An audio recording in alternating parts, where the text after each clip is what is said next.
asal muasalnya Kanjeng Nabi sendiri itu diutus jadi Rasul membawa visi dan misi.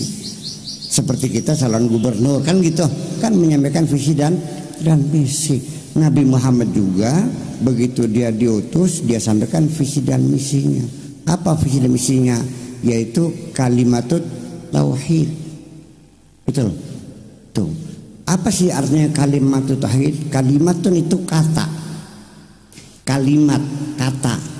Tauhid itu masdarun min fi'li wahada.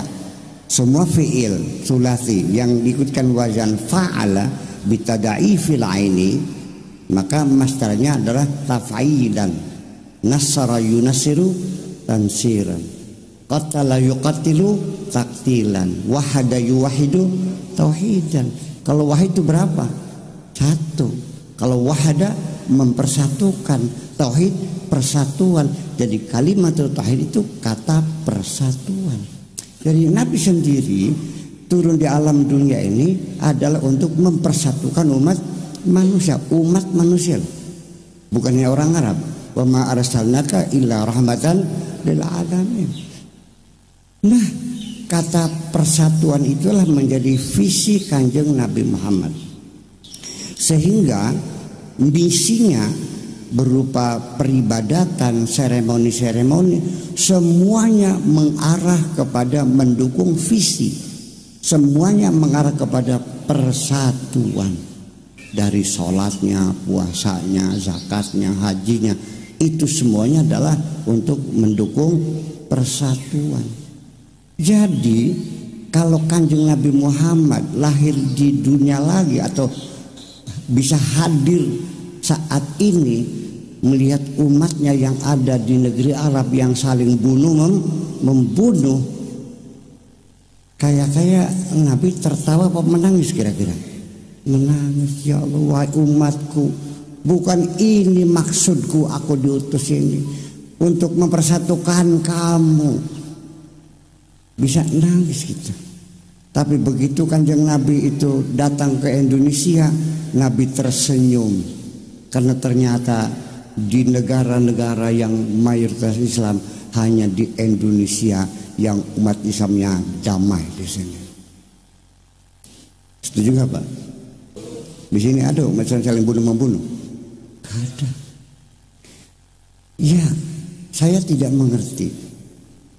Di Yaman yang membunuh orang Islam, yang dibunuh. Di Irak yang membunuh Muslim, yang dibunuh. Di Syria yang membunuh, yang dibunuh. Di Libya, di Tunisia, di Mesir. Nabi sudah memperingatkan, siapapun kamu sebagai Muslim, kalau saling bunuh membunuh, al-qatil wal maqtul finnar. Sadar enggak umat Islam bahwa membunuh sesama Islam itu akibatnya masuk neraka dua-duanya? Dua-duanya gimana? Nah, para sahabat kan bingung. Ya Rasulullah, masa orang dibunuh masuk neraka? Semestinya kan yang membunuh toh. Ya kenapa yang dibunuh masuk neraka? Kata Rasulullah, iya betul yang membunuh ini yang terbunuh. Kenapa dua-duanya? Karena yang terbunuh pun sudah punya niatan akan membunuh juga, cuman keduluan. Ya salahnya. Iya. Itu. Ya Allah ya Rabbi. Jadi mana kita pernah dengar nggak Nabi bilang, saya yakin umat Islam di dunia tahu Nabi mengatakan begitu. Ya, Nabi Allah juga mengatakan perintah, kalau al-amru lil wujub, wa'tasimu bihablillahi jami'a, bersatulah, wajib nggak? Oke, kenapa diabaikan oleh umat Islam? Allah melarang wala tafarraqu, jangan berpecah belah. Larangan bukan? Diabaikan juga. Lalu menurut sama siapa? Jadi ternyata Islam kita ini yu'minuna bi ba'din wa yakfuruna bi ba'din. Sebagian dipercaya, sebagian tidak. Ya kenapa orang itu sholat mau, tapi suruh bersatu nggak mau? Kenapa? Apa sebabnya? Pilih-pilih nggak berarti? Ya iya. Jangan berpecah belah juga. Tapi zakat mau, puasa mau. Jangan berpecah belah. Jangan-jangan kita memilih-milih. Yang kita kerjakan yang enak aja barangkali. Nah, ini yang jadi persoalan. Jadi artinya bahwa perlu kita ketahui bahwa semua ibadah Islam ini semuanya untuk mendukung ide persatuan. Persatuan umat. Wahada yuwahidu tauhidan, persatuan. Kata persatuan ini menjadi, coba lihat orang sholat deh ya, kita bandingkan dengan agama lain, nggak usah disebutin dah ya. Di dalam tempat ibadah itu dibedakan antara orang kaya dengan orang miskin duduknya. Orang kaya di mana? Di depan. Orang miskin, nah, pejabat sama rakyat dibedakan nggak? Akan pejabat di depan, rakyat belakang. Yang sebelah kanan orang kaya, sebelah kiri pejabat. Di dalam masjid ada nggak aturan orang yang kere sebelah sana gitu? Pak Haji Sofyan sebelah sini gitu. Nggak ada. Kalaupun Pak Anies Baswedan ikut sholat Jumat di sini, datangnya dia telat, duduknya di depan di belakang. Aneh, ini gubernur nggak ada urusan, kenapa lu datangnya telat, duduklah di situ. Pertanyaan saya, marah nggak gubernur nih? Kenapa?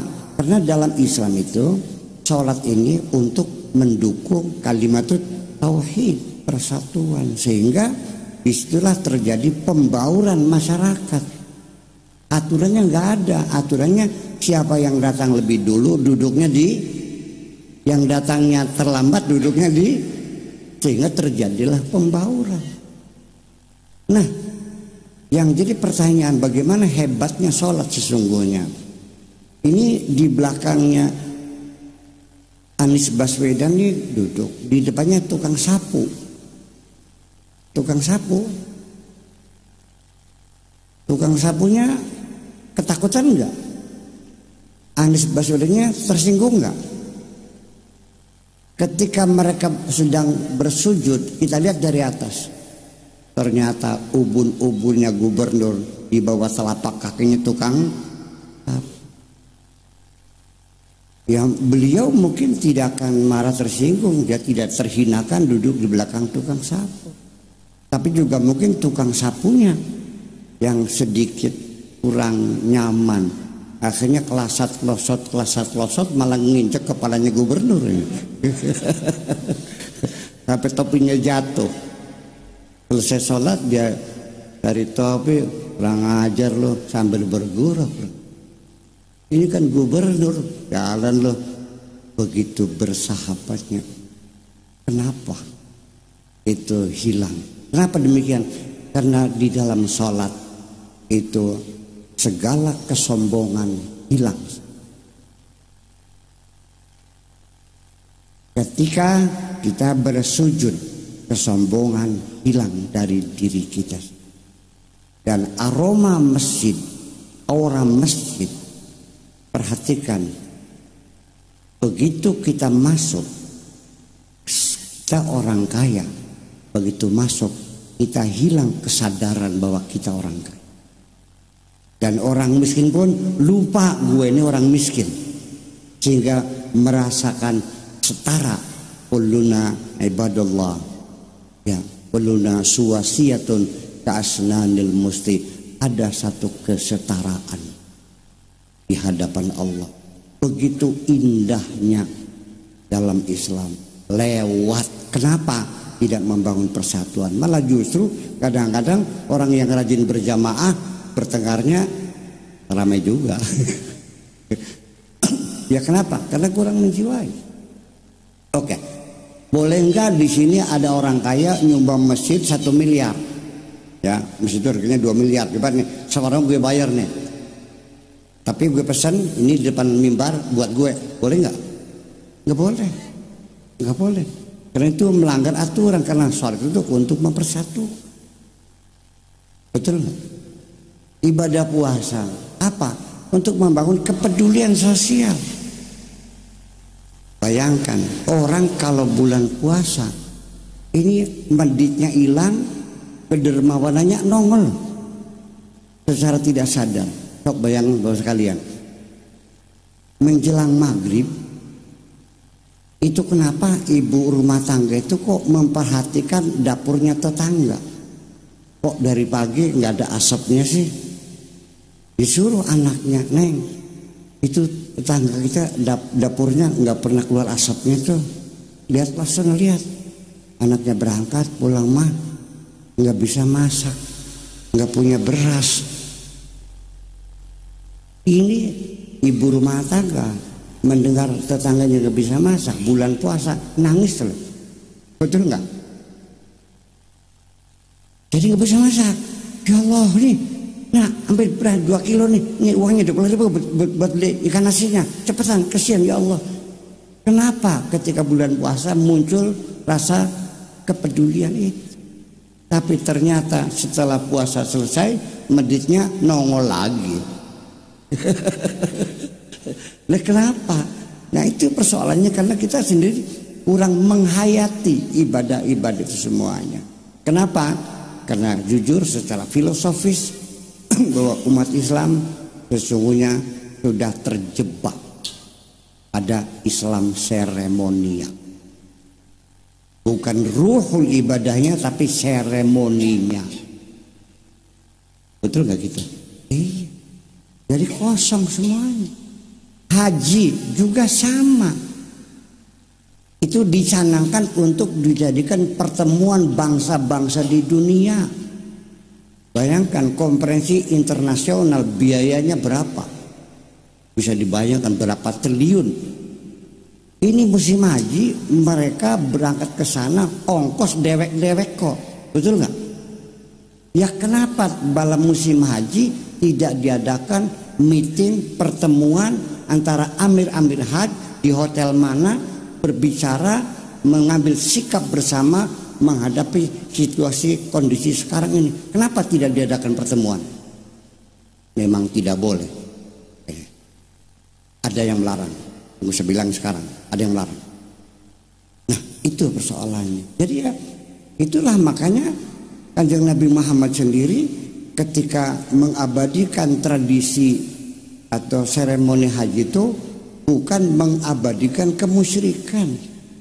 Jadi Nabi Muhammad itu tidak menghabisi tradisi yang ada, tapi dimodifikasi yang sudah ada nih, yang baik-baik bisa diselamatkan, bukan dihabiskan seluruhnya. Kita sendiri pernah mengalami dihabisin seluruhnya. Orde Baru jelek semua, sampai GBHN nggak ada apa ya? Bukan begitu, yang baik kita urusin, yang buruk kita baik. Nah itulah makanya bahwa Islam sendiri sesungguhnya tangan Kanjeng Nabi Muhammad ini tidak menghabiskan semua tradisi zaman dahulu, tapi diseleksi yang masih layak, masih bagus dipelihara, yang buruk dibuang.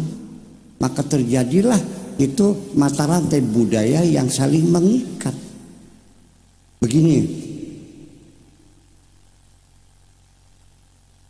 dulu sebelum Nabi diutus jadi Rasul, banyakkah orang Arab, orang Yahudi yang pada sunatan? Sunat itu sudah ada sejak dulu. Ditanya ngapain bro, daging sehat-sehat dipotong-potong segala. Menambah nikmat. Kebersihan, dicoba betul. Oh bagus, dirangkul, dimasukkan dalam syariat Islam, diwajibkan umat Islam harus bersunat. Orang Arab dulu kalau habis bergaul sama istrinya pada mandi. Ditanya, ngapain lu tiap malam mandi? Ini refreshing, biar bisa 2 kali gitu bilang. Begitu dicoba, betul bisa 2 kali. Oh ini bagusnya, dirangkul. Nah saya kira tradisi dalam mengembangkan Islam di tengah masyarakat itu tidak frontal, tidak pernah mengadu, mengkonfrontir agama Islam dengan budaya lokal yang ada. Termasuk haji itu juga budaya lokal. Sebelum Nabi jadi Nabi sudah ada orang haji. Tapi caranya di sana dulu, kalau tawaf tuh telanjang, ada yang telanjang, ada yang bersiul-siul, muka awat tasdia, kan ada yang bersiul dan bertepuk tangan. Itu tetap. Nah, tetapi pakaiannya diganti, bacaannya diganti. Saya kira Islam di Indonesia itu prosesnya seperti itu kok. Indah enggak? Nah, indah itu persoalannya. Jadi begini, orang haji, orang umrah lah. Coba jujur nih. Dulu sebelum ada KBIH, ada di orang Indramayu karena dia kaya, ya sholat saja belum bisa kok. Tapi dia kaya naik haji. Begitu pulang ditanya, gimana kesannya haji? Aduh, saya sangat menyesal sekali. Ah, kenapa sih? Saya kira haji itu apa?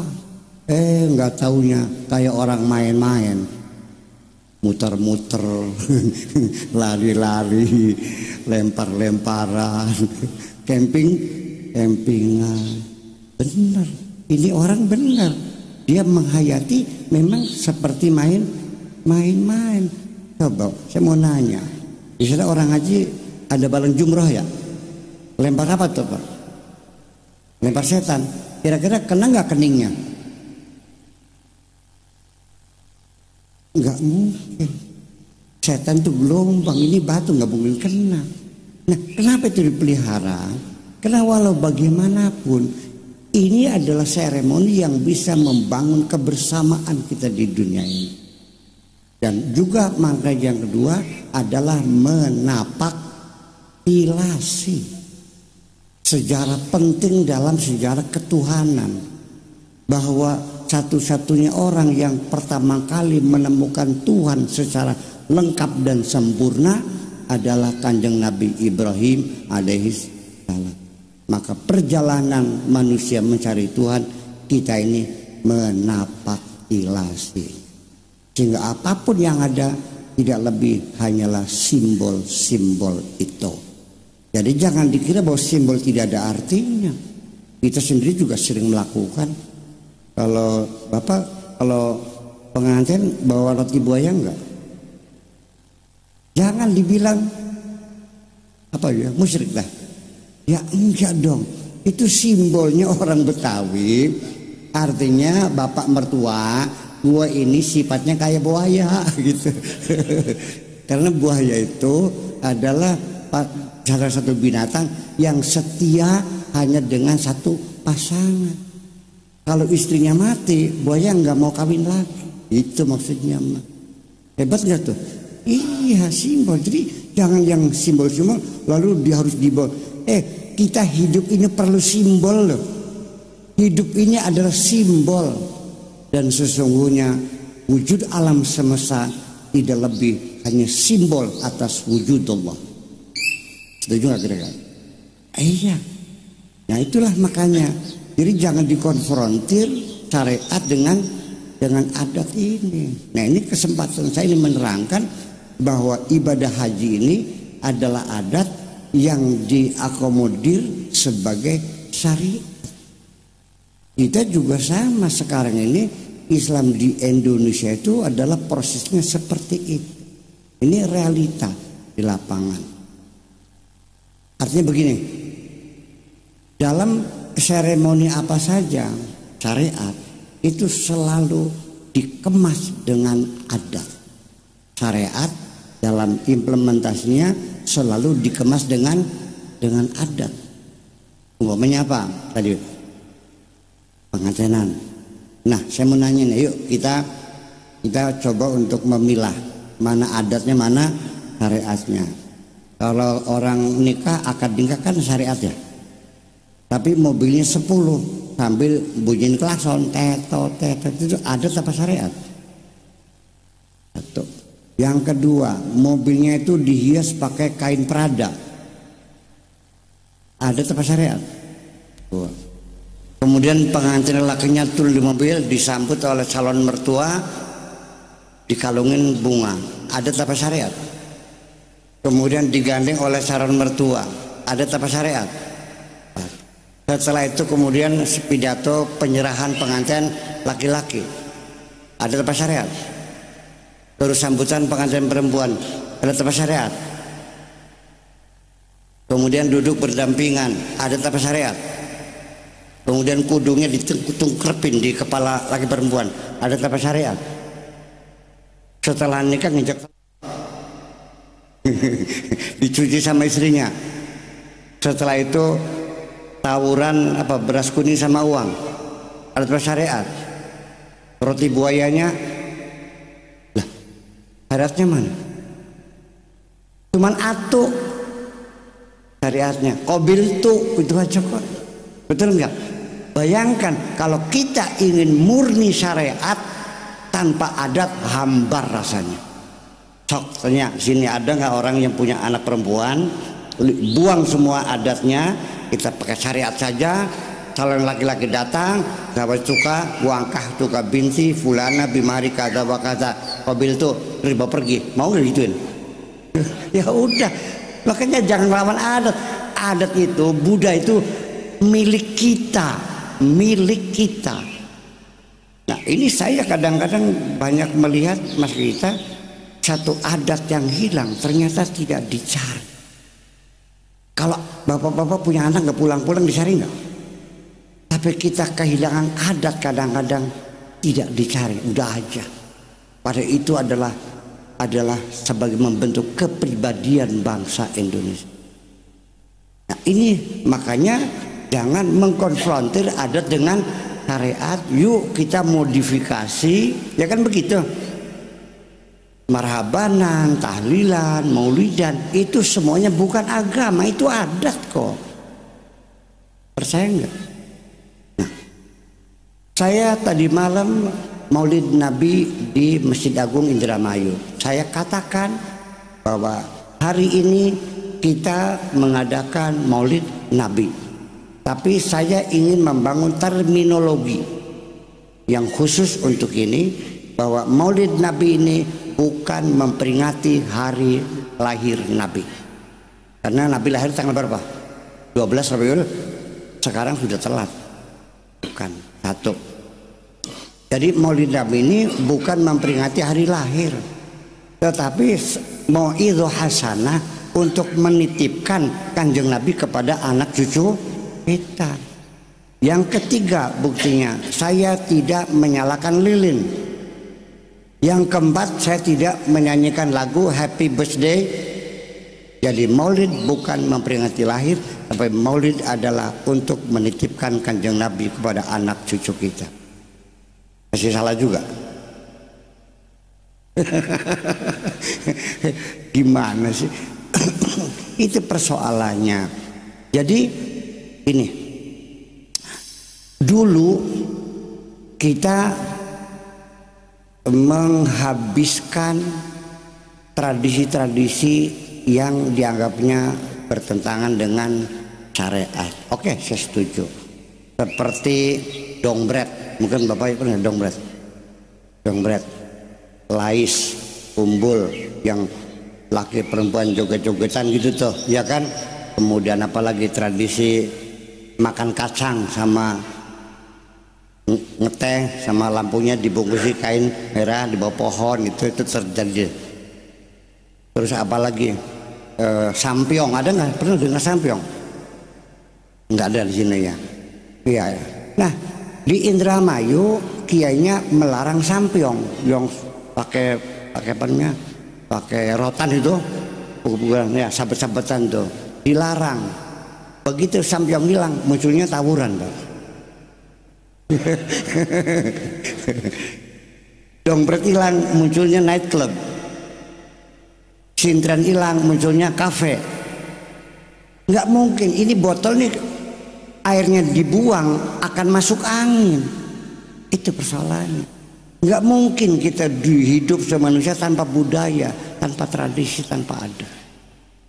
Jadi kita tugasnya jangan memusuhi tradisi yang ada, tapi coba kita meniru Kanjeng Nabi Muhammad Shallallahu Alaihi Wasallam, dimodifikasi. Ya seperti tahlilan, dulunya kan Hindu kan gitu, diganti baca-bacaan dengan la ilaha illallah, nggak ada masalah. Jadi ini bukan membuat ibadah-ibadah baru, tidak. Ini mengakomodir, memodifikasi budaya-budaya lokal.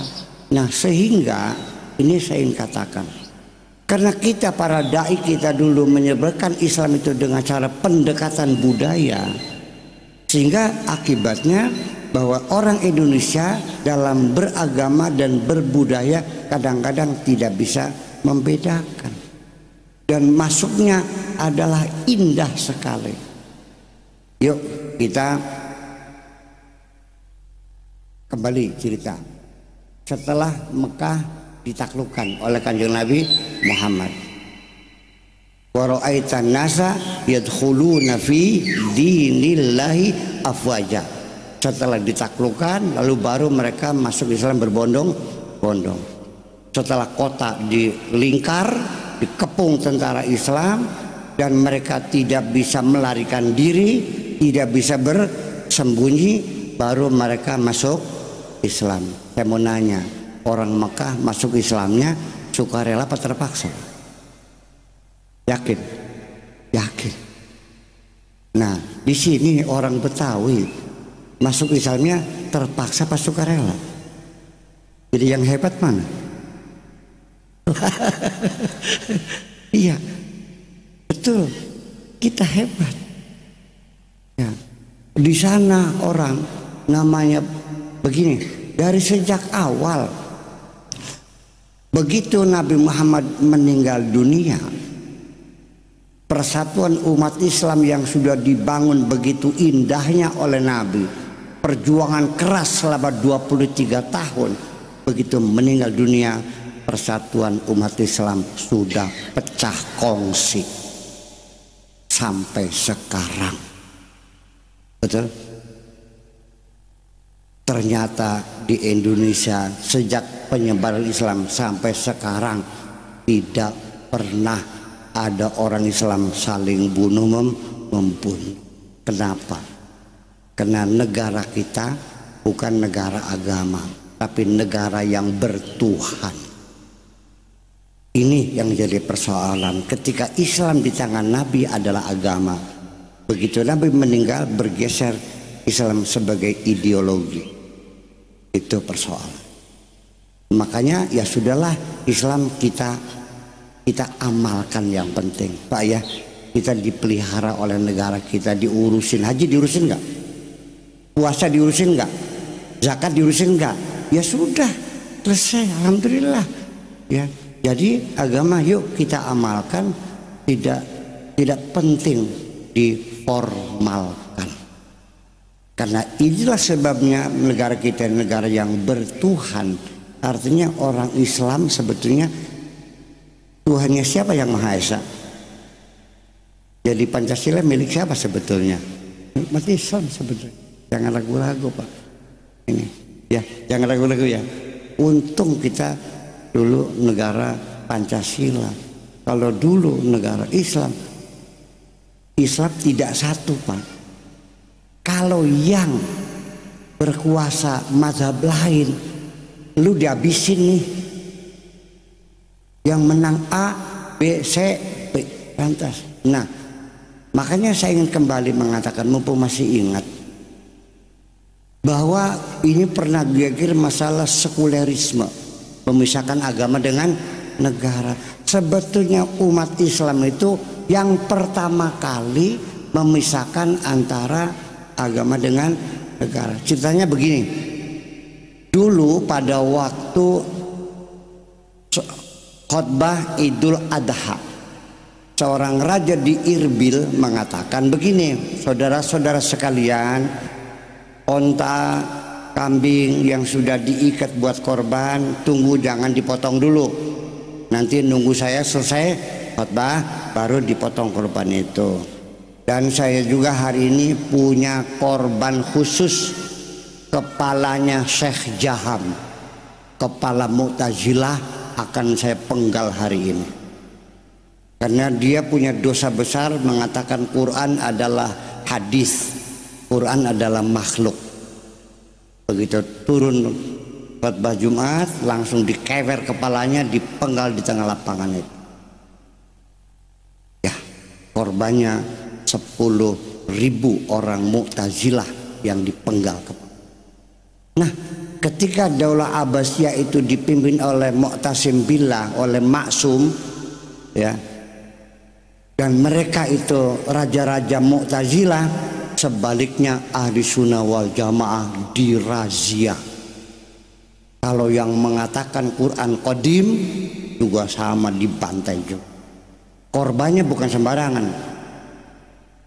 Imam Ahmad bin Hambal juga ditangkap, ditanya Quran hadis atau qadim, makhluk atau bukan makhluk. Begitu bilang bukan makhluk, Al-Quran adalah kalamullah, sifatun qadimatun qaimatun bidati, langsung gebugin, di penjara sampai gempor. Imam siapa lagi? Abu Hanifah juga sama, gebugin sampai stroke. Nah, Imam Syafi'i, imam kita ini dipanggil lagi, diinterogasi. Quran makhluk atau bukan makhluk? Nah, cuma Imam Syafi'i ini cerdasnya. Langsung nggak arkid dia, cerdas. Ya Amirul Mukminin, berpegang tangan nih. Innal Qur'ana, pegang jari kelingking. Wa Taurat, jari manis. Wal Injil, jari tengah. Wa Zabur, jari telunjuk. Hadihi kulluha makhluqah. Ini semuanya makhluk, selamat dia. Nah, inilah makanya jadi para ulama pada itu gelisah. Dia datang pada raja, tuan raja, kamu ini nggak ngerti agama, jangan intervensi, ya merazia masalah agama. Sudah kamu urusan politik aja deh, yang urusin agama biar gue nih para ulama ngurusin. Terjadilah kesepakatan bahwa urusan politik dipegang oleh umaro, urusan agama dipegang oleh. Nah, kita sampai sekarang menganut paham umaro dan ulama. Jadi yang penting ya sudah, silakan yang umaro, pak polisi, pak tentara, semua silakan urusin politik, kita ulama urusin agama, gitu aja dong. Betul nggak? Jadi apakah itu bukan sekuler? Ya sekuler juga. Jadi kita paham ada ulama dan umaro, maknanya urusan politik yang megang umaro, urusan agamanya pegang. Yang penting ya ulamanya yang kuat, kira-kira bisa mengontrol pemerintah. Itulah kira-kira seperti itu. Betul, setuju nggak begitu tuh? Ya sudah, ulamanya yang benar, jadi panutan, jangan macam-macam kan gitu. Ya membimbing umat sebenarnya. Nah itu makanya jadi sekulerisme atau pemisahan umaro ulama itu bukan pengaruh budaya barat. Kita sudah awal-awal memang di zaman Nabi Muhammad politik dan agama di satu tangan Kanjeng Nabi, betul nggak?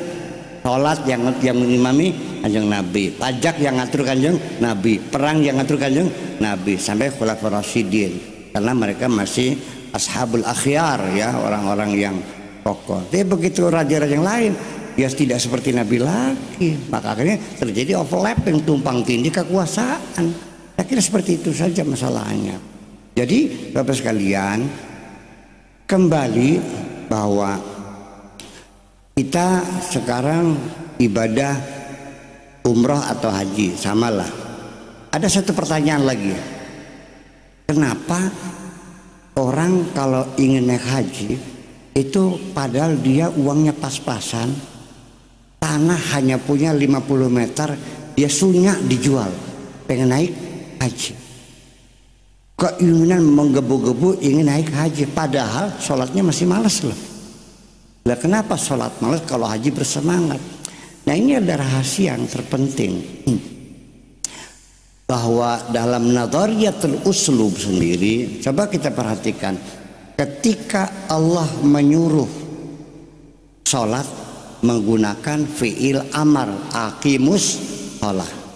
Ketika Allah menyuruh zakat, wa atuz zakah, menyuruh semuanya, kecuali satu, ketika Allah menyuruh kita naik haji tidak menggunakan kata perintah. Seperti apa? Wa adzin fin nasi bil hajj. Nabi Muhammad dituruh Nabi, wa adzin, perkenankanlah manusia untuk berkunjung ke rumah Tuhan. Ada lagi walillahi ala nasi hijjul bait. Kata perintahnya tersembunyi. Saya maknani pakai bahasa Jawa nih. Walillahi lan iku tetap kagungan Gusti Allah ala nasi ingatase manusia. Nggak ada kata suruhnya. Hijjul baiti utawi nekani umah. Limanis tato ilahi sabil. Saya ada cerita. Dulu ada kiai kasepuhan lah di sana di Indramayu ini. Guru saya juga namanya Kiai Mas Duki. Sedang ada di rumahnya Kiai Haji Amsor.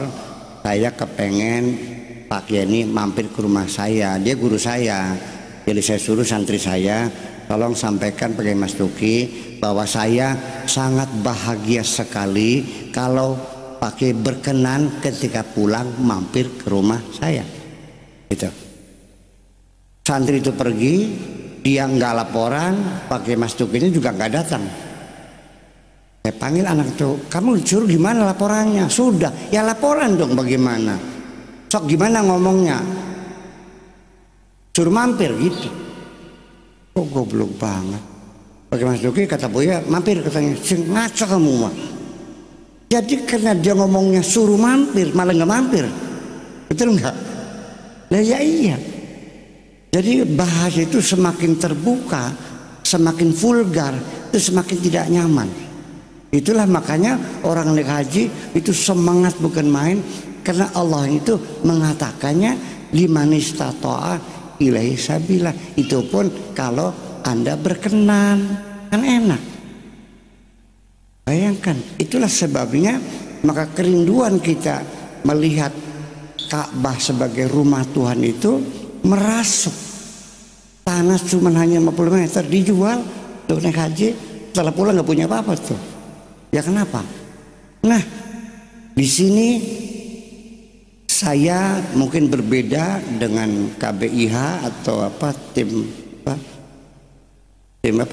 pelatihan haji ya. Manasik kan biasa nanti mumpung ada di tempat apa mustajabah di mana tuh? Bait Babu Salam, terus Hijr Ismail, apalagi Makam Ibrahim, ya. Di mana lagi tuh? Silahkan doa sampai segini tebal doa-doanya. Mungkin saya dalam kesempatan ini tidak memesankan Pak Haji Sofyan untuk meminta-minta di sana.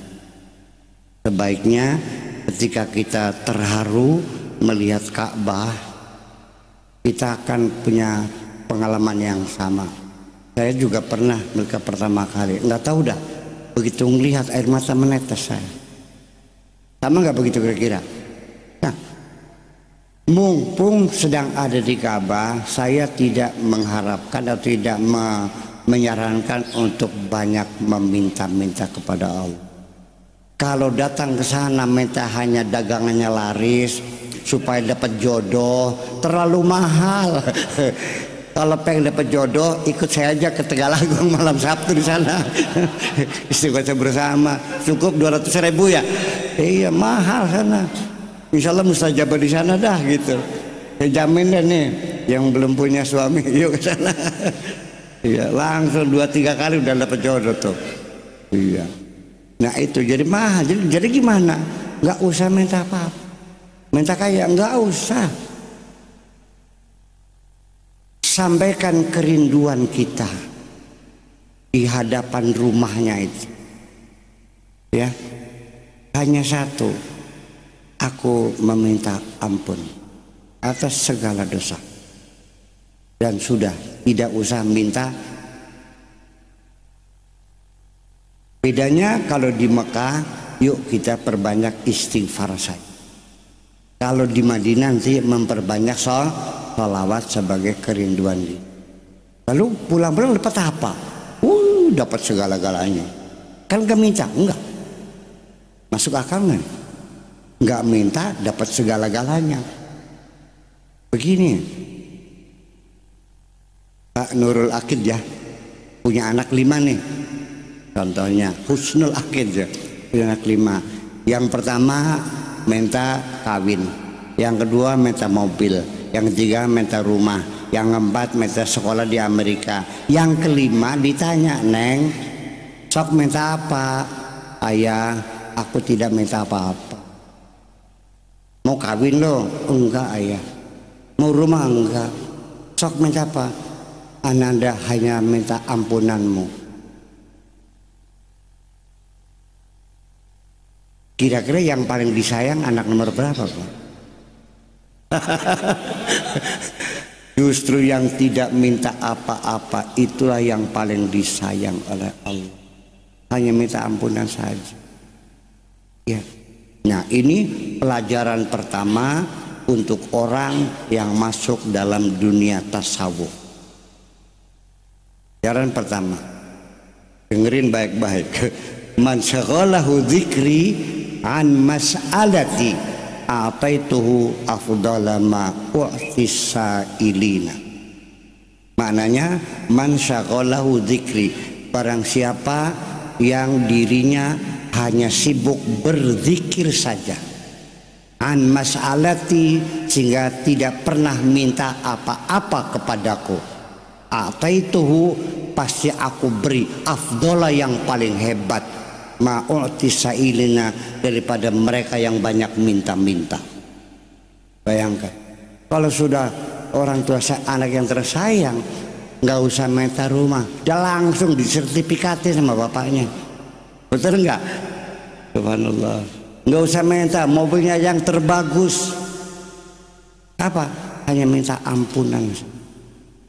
Itulah makanya ini mumpung lagi di sana, yuk kita memanfaatkan pertaubatan di sana. Ya Allah, ampunilah segala dosa kami, yang langsung, yang tidak langsung, yang kelihatan, yang tidak kelihatan, yang sengaja, yang tidak sengaja, yang besar, yang kecil. Ya Allah, ampuni semua. Itu yang paling hebat. Jadi pada akhirnya mah ternyata yang paling hebat di sisi Allah itu bukan orang yang tidak berdosa. Orang tidak berdosa tidak hebat di sisi Allah. Yang hebat adalah orang yang banyak bertobat kepada Allah Subhanahu wa ta'ala. Nabi Muhammad itu orang yang paling banyak bertobat. Saya mau nanya, Nabi Muhammad melakukan dosa enggak? Kenapa paling banyak bertobat? Ini karena dia kekasih Allah. Lalu dosa apa? Ini pesan Nabi, ya ayuhan nas tubu ilallah fa inni atubu ilallah fil yaumi mi'ata marrah. Wahai manusia, bertobatlah kepada Allah. Aku ini sehari 100 kali bertobat kepada Allah. Oke. Nabi Muhammad dijamin tidak berdosa, tapi dia boleh nggak merasa berdosa? Boleh. Boleh. Dan dia real, merasanya bukan pura-pura, benar-benar merasa berdosa, dan dia minta ampun. Jadi kembali, bapak-bapak ini pengen bener gak sih? Kalau bapak pengen bener, satu, jangan pernah ngerasa bener. Kalau orang ngerasa bener, itu sudah nggak bener. Nabi Muhammad orang bener, tapi karena ngerasa merasa berdosa, tidak pernah merasa bener, maka saya semakin yakin Nabi itu orang benar. Begitu bapak-bapak ngerasa bener, saya curiga. Bener enggak? Masa orang bener ngerasa bener? Jadi orang bener itu orang yang tidak pernah ngerasa benar. Begitu kita merasa benar, sejak itu kita sudah tidak benar. Apalagi kalau ngerasa paling benar sendiri, yaitu makhluk Allah yang paling nggak benar sendiri. Karena orang yang merasa paling benar sendiri itu berpotensi bertengkar dengan siapapun. dia akan selalu menyalahkan siapapun, dan di penghujungnya dia merasa dapat mandat dari Tuhan, memaksa siapapun.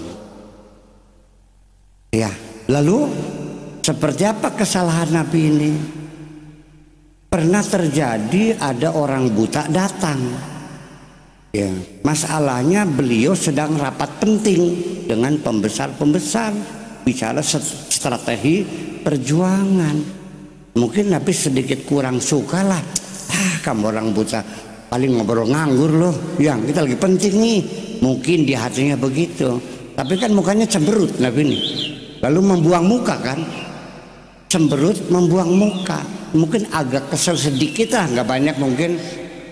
Langsung Allah marah kepada beliau. Langsung dikirimin surat. Tahu bunyinya apa? Abasa wa tawalla anja'ahul. Nangisnya 3 hari 3 malam. Nangis, ya Allah ampunilah aku. Sore nangis lagi 3 hari 3 malam minta ampun. Karena dia cemberut sama orang buta. Yang jadi persoalan, saya mau nanya sama bapak ini, mau nanya nih, boleh nggak? Boleh nggak? Orang buta dicemberutin tersinggung nggak? Sebabnya apa? Lu buang muka sama orang buta, marah nggak dia? Sebabnya? Jadi Nabi menyakiti hati orang nggak? Jadi sensitivitas Nabi itu berbeda dengan kita. Kita baru ya merasa berdosa kalau orang itu babak belur kita gebukin baru ya. Kalau Nabi sebatas tidak menghormati saja itu sudah merupakan dosa bagian, dan dia minta ampun. Betapa hebatnya Nabi. Saya kira kalau standar seperti itu tidak mungkin kita akan berbuat jahat kepada siapapun. Itulah persoalannya. Jadi ya makanya begini aja lah, standar kita seperti Nabi, tidak usah meminta penghormatan oleh siapapun. Kita mulai saja dari diri kita sendiri, hormati siapapun. Nih Nabi nih tidak pernah marah karena dirasa orang tidak hormat. Orang Arab kalau ngomong itu kayak orang Indramayu, kerasnya bukan main, gelantangan. Nabi nggak marah kok. Yang marah siapa? Allah yang marah. Berarti tidak. Jadi protokoler Nabi itu yang buat Allah, bukan Nabi yang membuat. Makanya Allah mengatakan wala tarfa'u aswatakum fawqa sautin nabi. Lu kalau ngomong jangan lebih keras dari Nabi. Allah yang ngatur. Kemudian juga Nabi Muhammad tidak menuntut protokoler dihormati, enggak. Orang Arab biasa aja mondar mandir berjalan di depan Nabi. Enggak, ya udah silakan. Tapi Allah yang membuat wala tuqaddimu baina yadayir rasul. Itu Nabi kejadiannya. Yuk kita mulai situ, nanti di hadapan rumah Allah coba kita belajar untuk tidak menuntut dihormati. Ketika kita sedang sujud di langkai orang gak usah marah ya. Kaki kinceng gak usah marah gitu, sudah gak usah menuntut. Jadi gimana standarnya? Mulai sajalah dari diri kita sendiri, hormatilah siapapun. Karena tidak mungkin orang hormat kepada kita kalau kita tidak menghormati orang lain. Dan hakikatnya menghormati orang lain adalah menghormati diri kita sendiri. Iya kan? Nah itulah persoalannya. Kita mulai diri kita sendiri, hormati siapapun. Nabi itu menghormati siapapun. Orang buta saja karena dia sedikit kurang suka barangkali ya, cemberut saja dia sudah merasa berdosa. Lah, ibu-ibu pernah cemberut sama suami enggak? Terus bertobat enggak? Enggak. Karena tidak merasa berdosa. Itu persoalannya. Nah, jadi ketika itulah maka kita jangan mengatakan saya tidak ada dosanya. Percayalah bahwa kita ini bergelimang dengan dosa-dosa yang kelihatan, yang tidak kelihatan, yang sadar, yang tidak sadar. Nabi mengatakan, ya ayuhanas tubu ilallah fa inni atubu ilallah fil yaumi mi'ata marrah. Satu hari aku bertobat 100 kali. Kesalahannya nggak ada, dia bertobat. Apalagi kita yang banyak dosa, ya seharusnya kita itu ya lebih banyak lagi bertobatnya. Karena nanti pada akhirnya mah bahwa yang hebat bukan orang yang tidak berdosa, dan tidak mungkin ada orang tidak berdosa. Percayalah, yang hebat itu adalah orang yang meminta ampun kepada Allah. Begini, ini kata Nabi,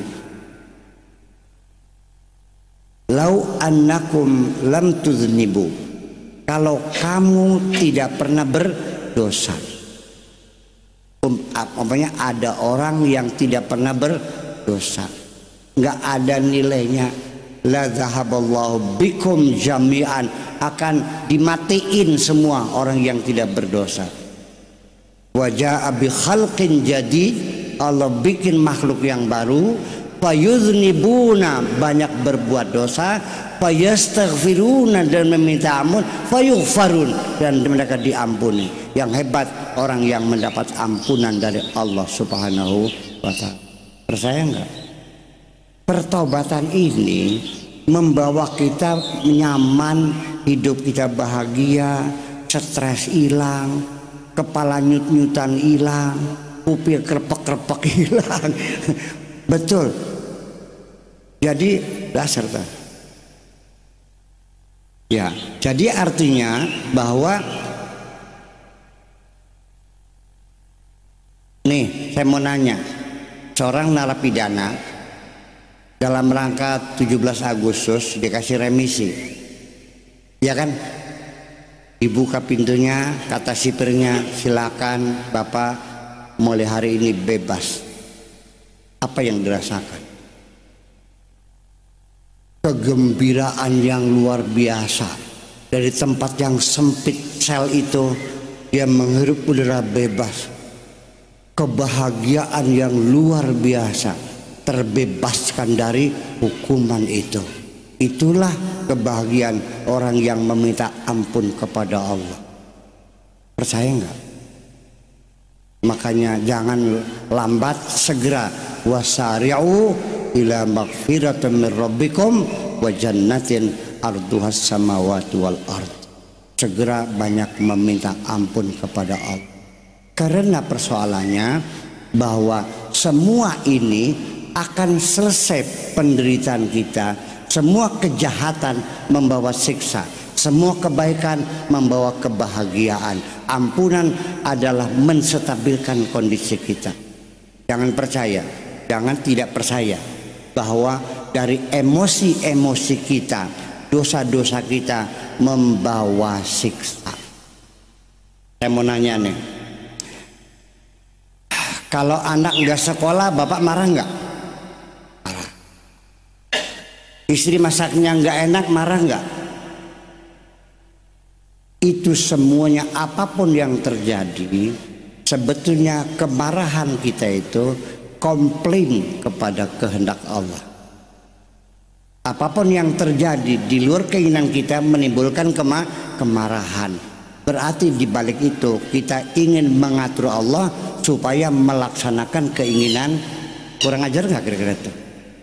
Oke, karena dia kurang ajar, maka apa yang terjadi? Orang yang marah-marah terus, ya Allah itu, malaikat ini dong, ada apa wahai Tuhanku? Itu orang ini di siapa namanya nih? Kampung apa namanya? Cipadu. Itu di Cipadu ada orang yang selalu marah-marah kepada aku. Dikasih hujan banyak marah, nggak hujan-hujan marah, dikasih hujan kasih marah juga. Jadi gimana? Kepret aja mulutnya. Ya, tuh. Sampai nah, pak. Dengan tangan apa ya Allah? Nampaknya terserah kamu.